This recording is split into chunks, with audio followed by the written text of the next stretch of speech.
everyone, it's Janet Wakeland here with Remarkably Created, and this is number 2 in our Remarkable Folds and Card Layout Ideas. So I'm going to give you the very basics of supplies that you need to create a template or a master of the fold that I'm going to show you. So you can either watch this for a few seconds, hit pause, then come back and make this fold with me. Or you can simply watch the entire video and then come back and make it with the instructions that I'm going to give you. Very, very simple. You need a trimmer, you need a bone folder, a 12 by 12 piece of cardstock. If you do not have 12 by 12 cardstock, I'll give you an alternative for creating a template just with an 8.5 by 11. A 12 by 12 piece of designer paper. And this card is one of my favorites for using up designer paper because you're going to be able to get two A2 cards, a standard card here in North America, from a 12 by 12 sheet of paper with just a little border left over that you can use for accents, tags, all kinds of other fun little things. So let's start first by creating our template. And then, and actually, you know what, sometimes it's visual and it helps to know where we're going. So let's give you one sample first, and then I have a whole bunch of ideas for you and some variations. So what you're going to end up doing is you're going to end up having a card that's strictly out of designer paper, and yes, it is sturdy enough without any extra cardstock. And this is the fold that we're going for, okay? So we're going to first take our cardstock and let's move our cutting blade up out of the way and our scoring blade to the top. And we're going to cut this at 5.5. Oops, let's cut. And we can set this extra piece aside. And now what we're going to do is we're going to turn this, and I'm going to get my template out. And what we're doing is we're literally creating a master just like this for ourselves, okay? So that we have this to keep and always have on hand, and we don't have to try to remember, because trust me, the older I get, the more that remembering is overrated. So I write everything down. So we're gonna take our cardstock and lay it at 1 3/4, and we're gonna go ahead and score. So 1 3/4. Then we're gonna go ahead and we'll slide it over just a little bit. And what we'll do is we'll write 1 3/4 inches here. Then we're going to go ahead and slide it all the way over to 4 3/4, and we'll score again. And in this space, we'll write 4 3/4 inch. And we'll just point to that fold so we know what that means. We'll open up our extension arm and we'll slide our paper all the way over to 7 3/4, and we're going to go ahead and score that again. And that's that fold. And then just as a little note to ourselves, what I like to do is the overall paper is 1.5 inches by 12 inches. So that's your very basic fold. You have a piece of paper that's 5.5 inches by 12 inches. You score it at 1 3/4, 4 3/4, 7 3/4, 5.5. Okay, and that's your basic fold. And then you want to have a bone folder handy. And you always just want to give yourself those nice crisp creases. The crisper your creases, the more flat that your card is going to lay. So that's why you always want to have that bone folder. Even though we went ahead and scored it, we want to give it that extra good crease, so that now it lays a lot flatter. And then the rest of the flatness will come from what we use to embellish it. And as you can see, this is your horizontal or your hamburger version. This is your portrait or your hot dog version, okay? So one cut, and again, you can get 2 of these out of a 12 by 12 piece of paper. So now let's bring in a piece of designer paper, and I always like to pick a designer paper that has a print on both sides that I like. And the hardest part will be deciding which side's your focal point. And let's just go ahead and let's just cut this one down. And I'm cutting this for a reason, because I also want to talk to you a little bit about directionality. I want to give you a few tips with this pattern as we go. So that's another reason why it's nice to have this pattern. Because of the way that I've cut this, the ho ho ho, it can only now open this way. Does that make sense? The ho ho ho. If I did it this way, my ho ho ho's would be on their side. If my card opened this way. So when I have a pattern like this, I can lay it down on the cardstock or on the designer paper, beside the designer paper, to help me determine directionality of the cut. Because I cut this one this way, I could have turned the paper this way to cut it so that I could open the card in a different direction. Does that make sense? So by having that master template, it also helps you with directionality of your paper. So that's one of the reasons why it's there. In addition, hopefully all of you have a pretty piece of designer paper. I'm going to challenge all of you watching this video to go ahead and create a card using this pattern, and then to post that card below right here in the comments for your chance to win. We do have 2 winners from last week. If you pop back when the video is over, you'll see their names up above in the description of this video. I didn't want to spoil the surprise until we got going on this. I'll set that off here for right now. So I can either do my card here and embellish this part, or what I was really hoping to do was I wanted just a little bit of that pink, but I wanted the ho ho ho, okay? So hopefully all of you have a designer piece of paper that's real pretty that you're gonna go ahead and you're going to embellish and then use in the comments below. So again, real quick reminder, 5.5 by 12 inches, 1 3/4 is your first score. And I love this trimmer here that I'm working with because I can just simply start and move it along. So 1 3/4, 4 3/4, I can open up my extension arm, move it out to 7 3/4, and off we go. Of course, if you don't have a trimmer that has a scoring blade in it, you can simply always just use a ruler and your bone folder to get a nice score on that. Now I mentioned if you don't have a 12 by 12 piece of cardstock to create a master to put in your master library, you can simply just adhere a little extra piece of your cardstock. You know, cut it 8.5 by 11, adhere a little 8-inch piece on the end, just to create that 12 inches, okay, so that you have that reminder of what it's supposed to look like. Of course, you could always use scrap designer paper too, but I just like using a neutral in my master library. So let's look at some samples, and then I'm going to show you how I am organizing my patterns and things like that for you. So this was the first one that you saw. This one here uses something newly released this month. Actually, all of the samples that I show you are going to feature new dies that are available this month only. This stamp set is currently in the catalog, and for 1 month only, Stampin' Up! Has designed dies to go with it.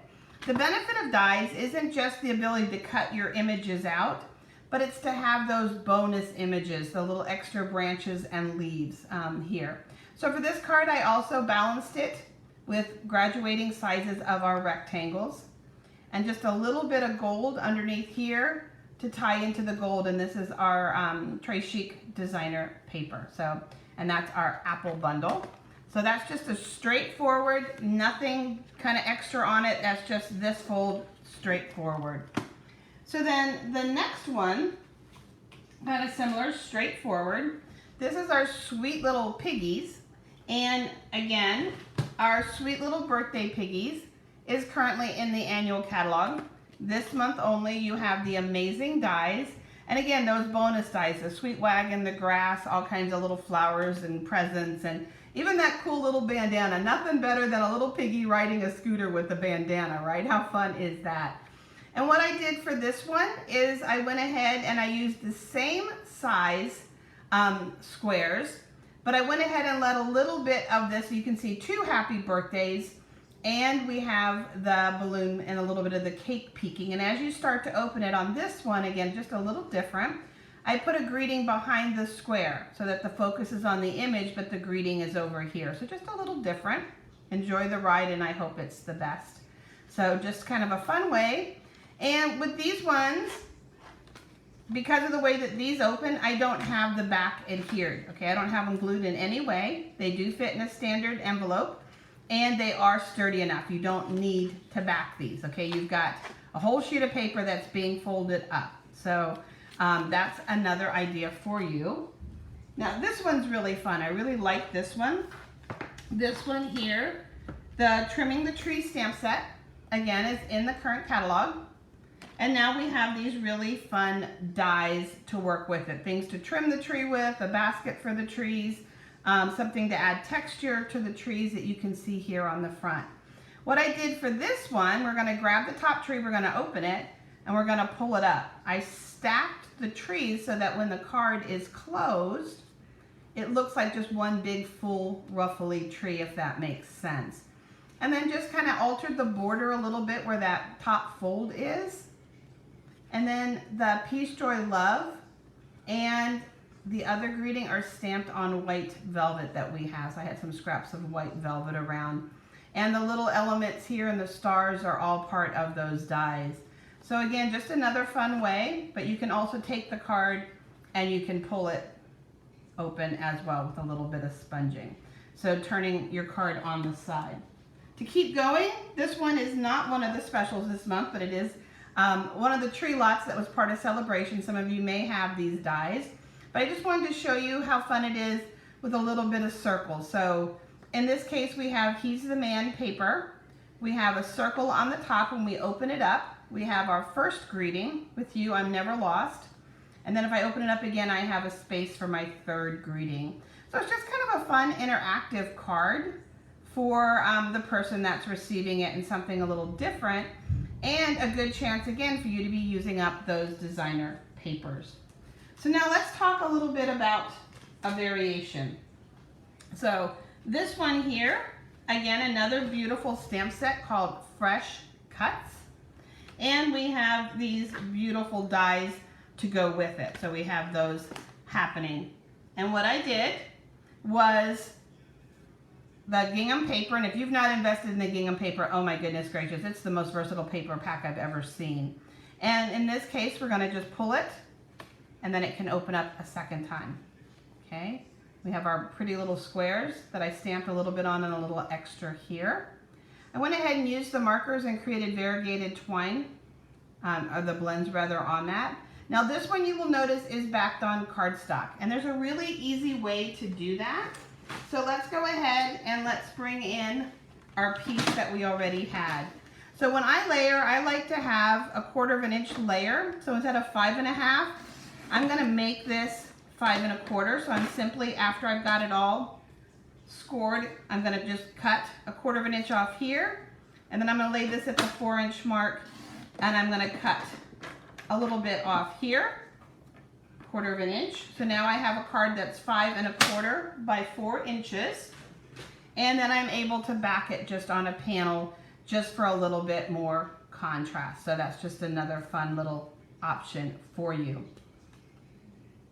And now if you don't want the cards to open like this, you can indeed take and put adhesive so that they're forced to do this. Okay, so I can take my adhesive. Let's open this one. I left this one undone just for that reason. Let's bring our adhesive in, and we are going to adhere these two. Let me get it going for a second here. There we go. So now when you open it, it has to go like flaps. Does that make sense? So I can choose, if I want it to go like flaps, instead of pulling it, I can choose to put adhesive in the places where, and I'll just come back and just show you. But now I can't pull it. Now I have to do it as flaps. This is also a really fun way to put a wallet-sized Christmas photo. So let's look at one more that incorporates a treat and has just one more variation for you. Had a little bit of fun with these Yetis and our new enamel paints. Look how cute he is. He looks all kinds of furry, doesn't he? And so we have a whole bunch of Yeti friends because Get Yeti to Party. And we put a little scarf on them. We have a little bit of puff paint on our mountains. And in this case, this one's gonna open a little different. It's gonna come down to the front. We have another Yeti. And we have this Yeti holding gifts, and then you've got a little one of our mini envelopes as a place for cash. Because who doesn't like cash on their birthday, right? I could also put a gift card in there as well too. So again, your card could also open this way towards you, so you can definitely have some fun with those. So as mentioned, I wanted to share with you how I'm organizing all of my different patterns. I looked hard to find a box. I had some specific needs for the box that I wanted. There are different greeting card organizers out there, but I wanted something that was bigger than your standard A2 card, 5.5 by 4.25. I wanted something that was going to be wide enough for me to put folds that relate to slim cards. This doesn't have a fold on it, but I just wanted to show you how that works. I also wanted something that maybe I've got some small boxes or something fit in it. And so I've got this wonderful holder here, and I can see where it will get filled really fast, but it is big enough and wide enough to put some of the larger ones. I even have, you know, like some different origami ornament patterns and things that are in here. The other thing is that Stampin' Up! Has these amazing cellophane bags. They're a little bigger than 4 by 6, and they're perfect for putting, you know, the pattern in it. And then in this case, because of the pattern, I just have not quite a finished one, but at least a reminder of what this is supposed to be. And then it's all held nicely together inside of that. And then what's nice about these is that you can go ahead and you can label them. So I have them labeled the way that I'm going to be using them with, you know, pop-ups, designer papers. This is the pattern from last week that's in it. And so this is the box that I will be filling along with you as we weekly create a new template and a new pattern. And I will link this as well. This box I will link. It was a little pricey for a plastic box, but it totally fills my needs and works for what I was wanting and needing as I described to you. And so I'll link it, is what I'm trying to say. And then of course you can always try to find something similar in a price point that might work for your crafting budget. Reminders also, when you're checking for the link up in the comments, check for the 2 winners from last week. When you're done watching the video and you have some time to craft and create, use this template to go ahead and make your own variation and version of this really fun fold. And make sure you post it here in the comments below. That way when people see it pop up in their feed, they can tie it back to the video and the fold, and then they can be inspired to create something similar. So have some fun creating, guys, and I'll make sure to get some of the photos of these still projects done and up for you guys. Have a great afternoon. Take care.